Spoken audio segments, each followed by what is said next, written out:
Hello, and welcome all to this special presentation of What Can HR Expect in the Year 2013? It is being presented by yours truly, Jim Stroud, Director of Sourcing and Social Strategy for Bernard Hodis Group. Every year about this time, I see a lot of best of articles about the previous year and predictions for what's coming in the new year. Unless you are a hermit living under a rock, chances are that you have seen these type of articles as well.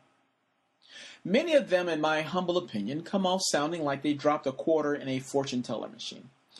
In other words, I sense a lot of guesswork substantiated by gut instinct and not so much research. Well, I suppose that is the nature of predictions. So I'm not hating on anyone in that respect, but I have to admit to being a bit curious as to what people in the industry are speculating on being the next big thing in HR.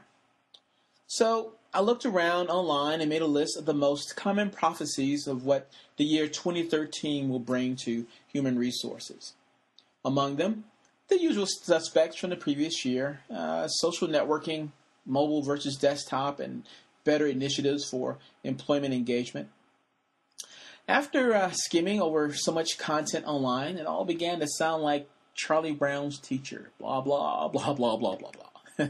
Well, since I plan on doing some forecasting of my own, I will try to do something different. My aim here is to share the safer bets on what will most likely happen in 2013.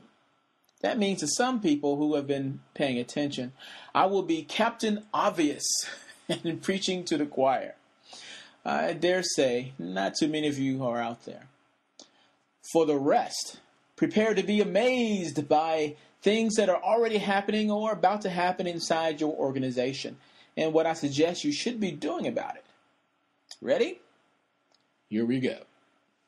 Prediction number 1. The millennial workforce increases its impact. Who is this mysterious workforce known as the millennials? What do they want? And what should you be doing about them? Well, heretofore is my 2 cents worth of advice. But first, a photo I wanted to share. Why? Well, I think it says a lot about the present and future generations working alongside one another. At least it speaks that to me. But I digress. Who are the millennials? Well, millennials are people born between Queen's iconic single, Bohemian Rhapsody, awesome song, by the way, and the debut of the artist Alicia Keys. In other words, people born between 1976 and 2001. This group is significant for a variety of reasons. By 2014, millennials will be 36% of the workforce, and by 2020, they will make up almost half of the workforce. Yowza.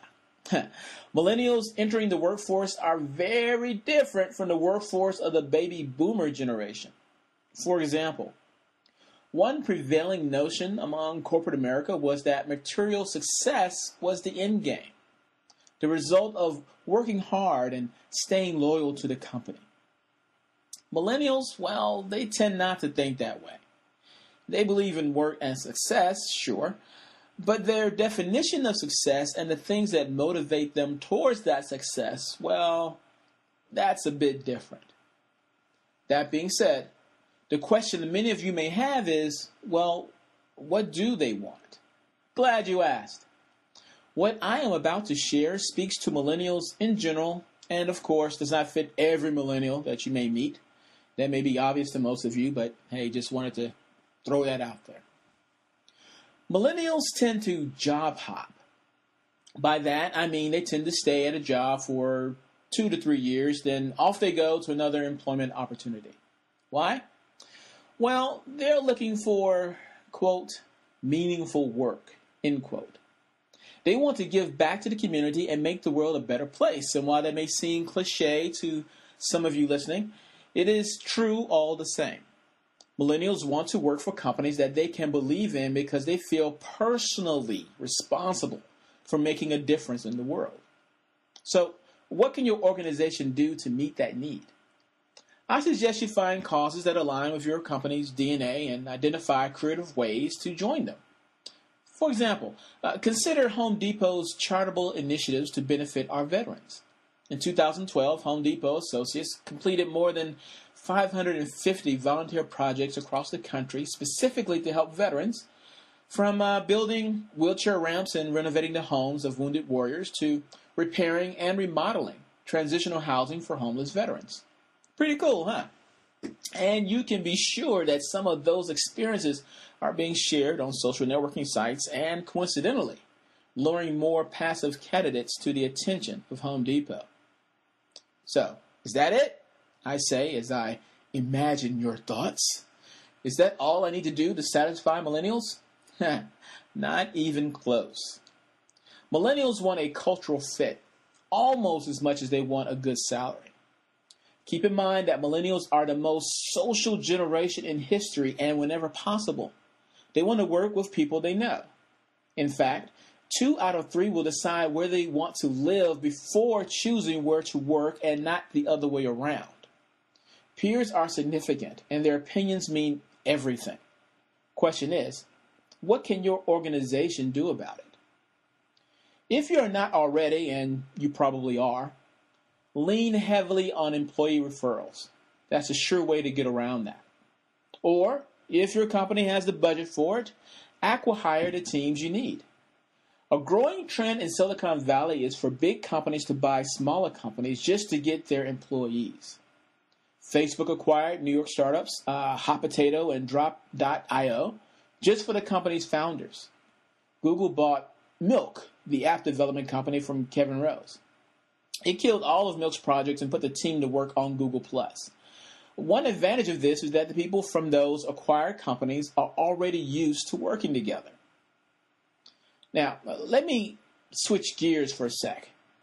If you are involved with college recruiting, you may find this especially interesting.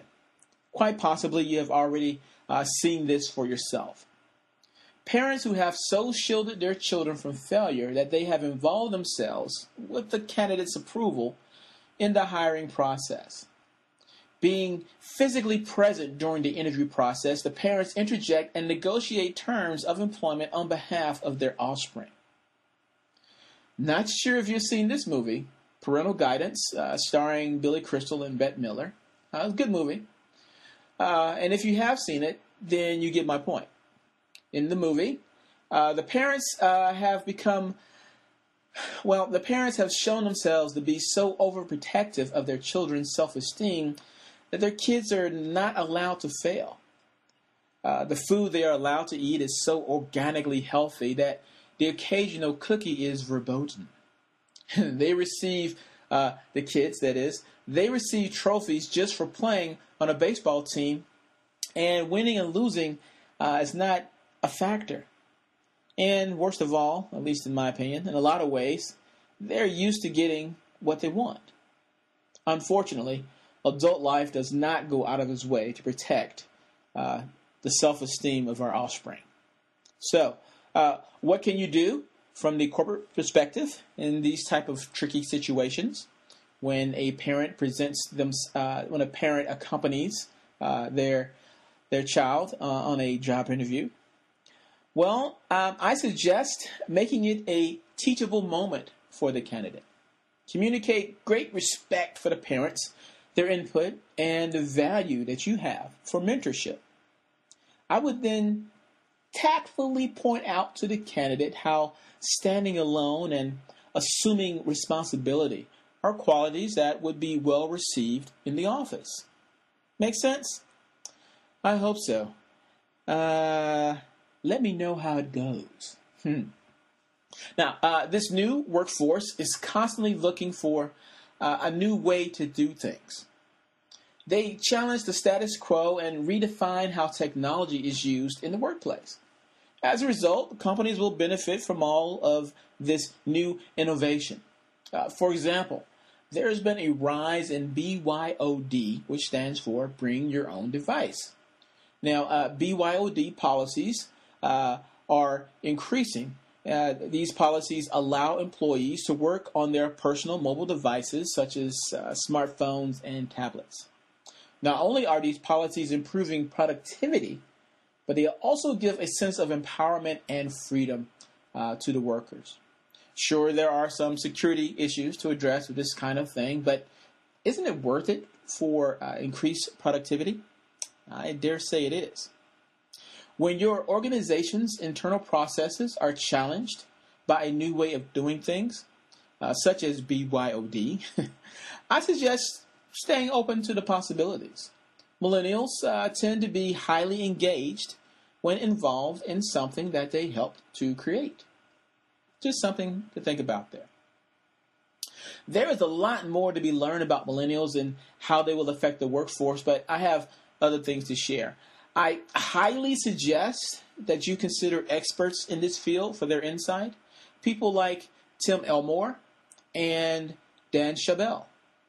I just scratched the surface on what millennials in workforce would mean to your organization, but they can go so much deeper. Please check out their work. Okay, back to predictions. Prediction number 2 is this. Big data gets respect. Booyah! And this, ladies and gentlemen, is how the war for talent will be won. Step with me, if you would, inside the matrix. Just in case you didn't know, big data is big money. Venture capitalists are ponying up the big bucks to invest in startups that will help make sense of all the information that is out there. And since that is where a lot of money is going, it is safe to assume that this trend won't be dying out anytime soon. You may be surprised to discover that when it comes to big data, that there are a lot of players in the game, and thanks to all the investing going on, this chart is already out of date and is only a few months old, if that much. But you know what? I've dropped the buzzword big data a lot, and I'm not sure you get what I mean by it. In a nutshell, big data is a whole bunch of information. There, I said it. Francis Diebold first coined the term back in July 2000, and he said it a whole lot better than I did, but I think I paraphrased it adequately. Of course, excuse me, drowning in data does nothing for you or your company if you can't make any sense out of it. On the flip side, if you can take big data and make a story out of it, oh, what a wondrous thing. Case in point. Target. Target. Or Target, as some like to refer it. Do you know this story? In a nutshell, like you cannot see what I'm pointing at, but I'm pointing at the screen. When I asked, did you know this story? In a nutshell, Target assigns every customer they have with a special guest ID number. That guest ID number is tied to their credit card and the name and the email address of a customer, and it also stores a history of everything that a customer has bought, along with any demographic information Target is able to acquire as well. Based on this info and certain algorithms, Target can assign, among other things, a, quote, pregnancy prediction, end quote, score. Score high enough with this pregnancy prediction score, and Target starts to send you coupons for baby items. Well, when a certain home in Minneapolis received a mailer full of coupons for baby clothes and cribs, the father of a young girl went to a local Target and complained to the manager. "Are you trying to encourage my teenage daughter to get pregnant?" he said angrily. The Target manager apologized to the customer, then called a few days later just to apologize a second time. On the follow-up call, however, the father apologized to the manager, as he had to confess, to his own surprise, his daughter was indeed pregnant. Wow. And as incredible or eerily freaky as that is, it is only one example of how big data can be leveraged. For at least a decade, big data has been used in a variety of ways. Detecting weather patterns from satellite data, using GPS data to understand traffic patterns, and leveraging EKG data to predict heart attacks, just to name a few examples there. Now, the trend of big data is finally taking root and expanding, or rather expressing itself in the HR world. An early sign of big data being used for HR purposes can be found with Google. In a very real way, predictive analytics was introduced to the HR world in 2009 by Google, and it made a splash. And I say all that because that's just to my knowledge. There may be other examples predating this, but this is one that really stood out to me. Google had created a workforce prediction algorithm that could reasonably guess when an employee was likely to leave the company. Some people held the effort as a clear distinction of how much Google cared about their workforce and the value it brought to the company. Others thought it was too big brother and opened up a Pandora's box of problems. Imagine a scenario, someone thought, where an executive decides not to promote someone because some algorithm said they were likely to leave.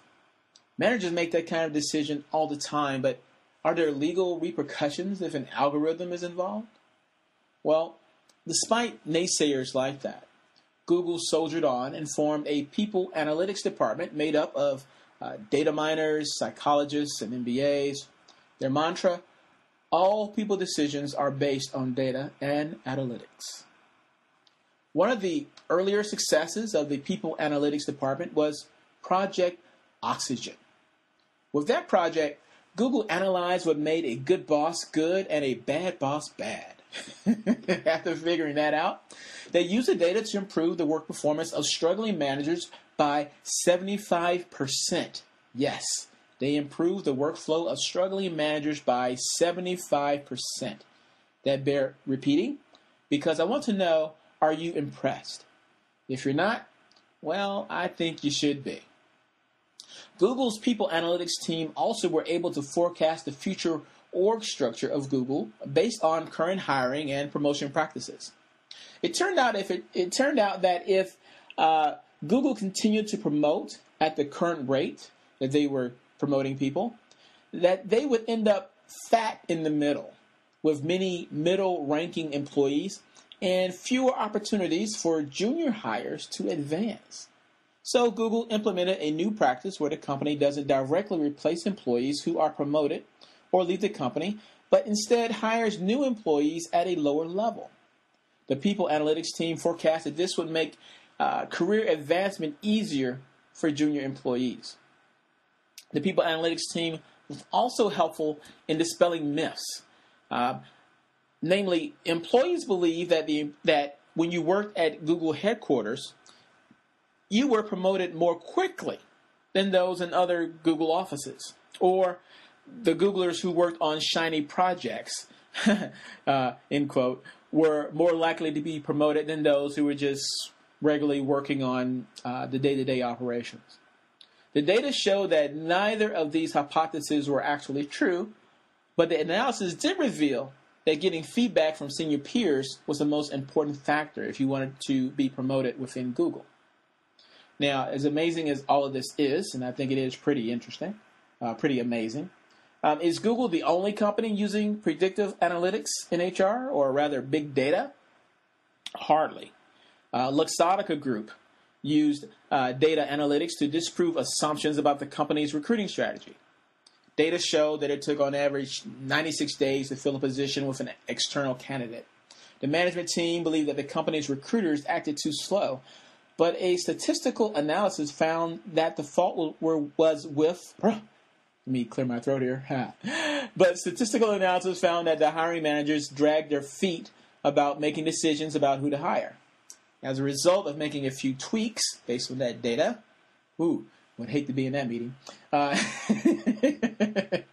After considering the data, it then turned into a situation where it took the company 46 days to hire external candidates, a time saving of 50 days. Pretty cool and worth repeating. They went from 96 days to fill a position to 46 days to fill a position because they were able to get a good understanding of what was going on based on data. Gotta love that. You got to. Capital One. They create automated data reports on employee attrition, headcount, and promotion. It's also beginning to analyze the characteristics of its most successful employees, like what schools they went to and what their majors were. Harrah's Entertainment leverages insights from data to put the right employees in the right jobs. And they create statistical models that calculate the optimal number of staff members to deal with customers at the front desk and at other service points. JetBlue analysts develop a metric. They call it the Crew Member Net Promoter Score. And that monitors employee engagement and predicts financial performance of the company based on the engagement level of the employees. Pretty cool. By keeping track of the satisfaction levels of delivery associates, a company called Cisco improved their retention rate from 65% to 85%, saving nearly $50 million in hiring and training costs. Very impressive. Dow Chemical has a custom modeling tool that predicts future headcount for each business unit and can adjust its predictions for industry trends, political or legal developments, and various what-if scenarios. Wow. Look at just consider all of the possibilities when you factor in big data and get a really good story from it. Now, in case you're thinking it's time that you hire a people analytics manager, if you are thinking that, but you have no idea on how to even begin writing a job description for that type of thing, you might want to take a gander at this little gem that Facebook is currently advertising. Just a thought. Prediction number 3. It's the content, stupid.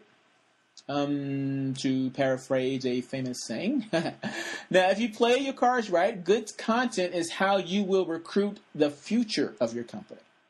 That being said, this may actually be the hardest strategy to implement. Your content should work like this picture. Now, you see this guy in a bar. He's going out of his way to check out the woman walking past him. And whether he is successful or not in meeting her, no doubt he'll tell his buddies, wow, what a good-looking woman I saw today. Of course, if the man in the picture never notices the woman in the first place, well, this photo would not have been possible. It's sort of like your career site, at least in my thinking. If I decide to do a Google search for a new job and your career site does not appear in my search results, does it exist? No, of course not. At least not for me. And that is significant because I did some research and I noticed that phrases like where to find a job and IT job have been searched 226 million times in the last month alone. So, SEO, or rather search engine optimization, is important. When someone searches for a job on Google, or Bing, or Yahoo, or any other search engine for that matter, you want your job listing or career site to appear on page 1. But you know what? Google doesn't make it easy for you to optimize your site for page 1 placement. Why do I say that?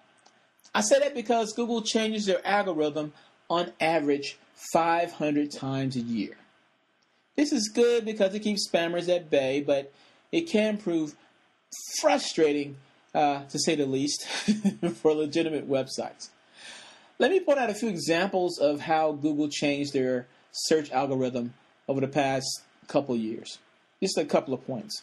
In 2011, Google began demoting sites that were overly optimized and offered thin content. They called this change Panda, which is why I have the Kung Fu Panda here. It also punished websites that hosted duplicate content, like job descriptions. If you were a bit keyword crazy on a landing page and that same content on that page was posted all over the web, and if it was, say, for example, a job description, then your job description would have been a bit harder to find in Google search results when a job seeker was looking for a job that fit what you were recruiting for. That's a mouthful.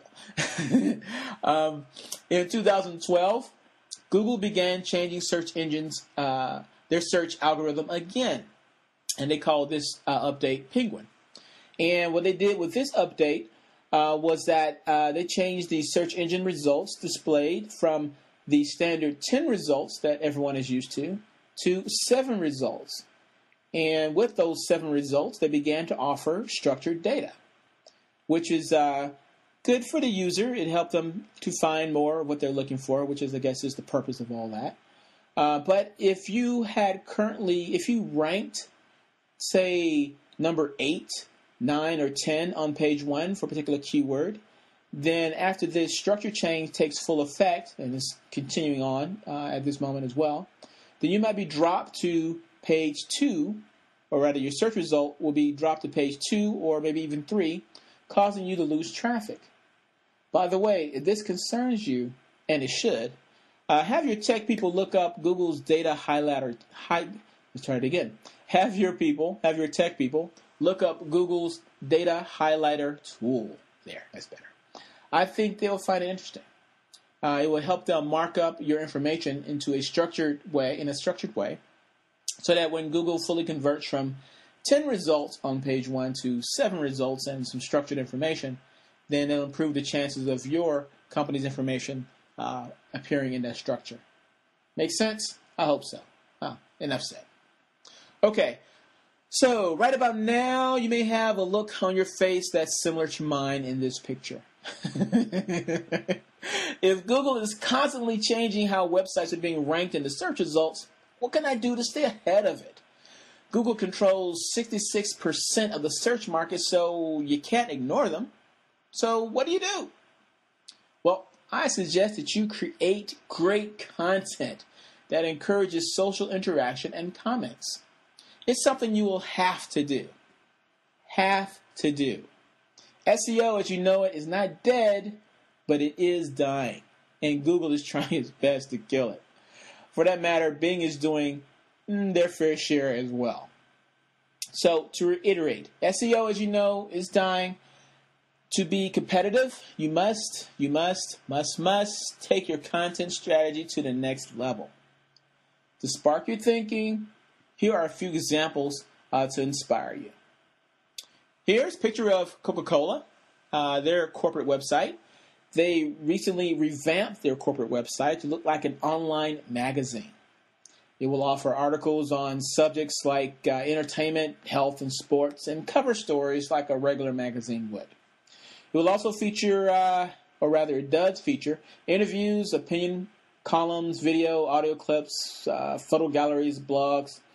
They have 4 full-time employees devoted to the corporate website and 40 freelance writers and photographers, as well as people throughout the Coke system in marketing and public relations.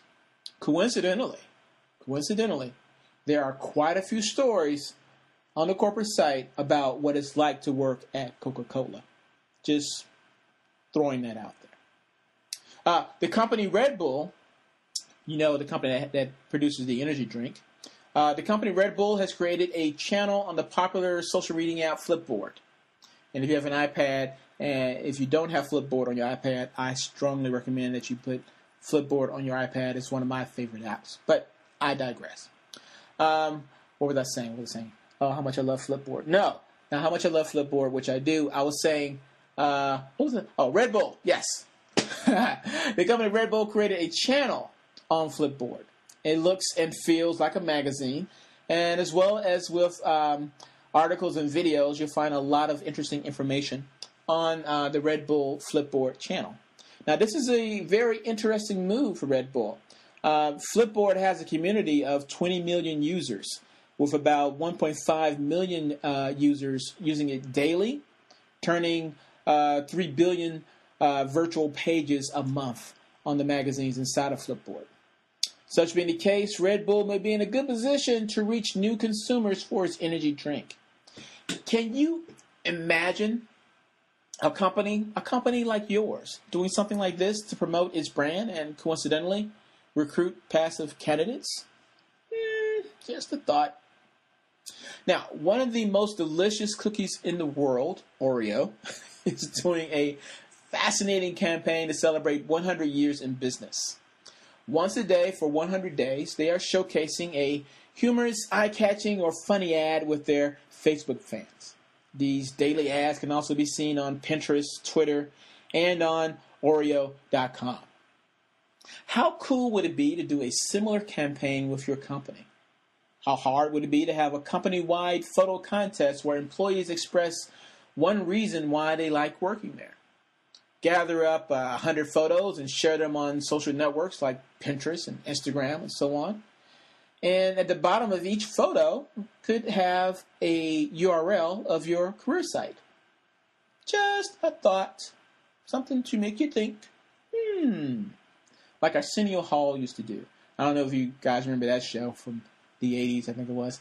But he used to have this thing he would do where he would say things that make you go, Okay, I digress. Speaking of pictures, yes, pictures. And speaking of pictures as content, which is what I was somewhat doing with the Oreo idea, visuals are huge in the social space. All the social networks know it and have been following suit for some time. And just in case I lost you there with the visuals and the image and the pictures, let me go into a little bit further detail of what I mean here. In 2012, Facebook increased the size of its cover photo 170%. Twitter allowed users to upload photos and share them with their tweets. Instagram was purchased, and you have to say this like Dr. Evil, Instagram was purchased for $1 billion. And just in case you did not know, on Google+, photos are the most popular content by a wide margin. And last but certainly not least, upstart Snapchat is poised to be the next Instagram. As of now, there are about 50 million photos being shared on their network daily. So why the love affair with photos and visuals on social networks especially? I have a suspicion. I think it's a testament to our short attention spans and squirrel. Oh, sorry, distracted. Where was I? Oh yeah, short attention spans play a part in it. People may be too busy to read a long article, but who can spare 1.7 seconds to glance at a photo? I also think photos are so wildly popular online because they are so easy to produce, and who doesn't have a smartphone these days? Yeah, just saying. Well, that being the case, I've already seen companies launching recruiting campaigns that are really heavy on images and visuals and terse on text. For example, why post a job description that no one is going to read beyond the job title? That might have been the thought process behind this clever tactic by Pizza Hut. Instead of a written job description, they opted to make an infographic designed to catch the eye of job seekers, both active and passive. It was produced by a company called JobGram. I don't know how successful this campaign was, but I have to give the thinking behind it a thumbs up. Now, there's another company, too, I've noticed on Pinterest called Work Club. And what Work Club did on Pinterest was to advertise, for free, I may add, for a new creative director. No job descriptions here, just pictures that convey the qualities they are seeking, and just enough text to further intrigue you into learning more about the opportunity. And for my last example of the day, but certainly not least, I want to point you to Starbucks, who does a very, very nice job leveraging Instagram to promote their employment brand. I interviewed the wizard behind the curtain of this idea, Jeremy Langens, in my video series, The Jim Stroud Show. To my knowledge, they achieved a lot with Instagram, and the price was right. In other words, it cost them nothing to use Instagram. It cost them nothing but time. So there you go. If you're here and still awake, guess what? You made it to the very end of my presentation. I'm proud of you. Thank you for being here. Now, at this point, I would take your questions and either dazzle you with my brilliance or amuse you with a dumb look when I'm asked something I cannot answer. In lieu of that, I would ask that you leave a comment or a question at the bottom of this video. All things being wonderful, I will respond post-haste, by the way. If you would, please give this video a like or a tweet or +1. Because, why? Well, it would make me feel all warm and fuzzy inside and maybe incentivize me to do more videos like this. Who knows? Cool? Cool. Okay. Well, my time is up. I thank you for yours. Until next time, this is Jim Stroud signing off. Bye-bye.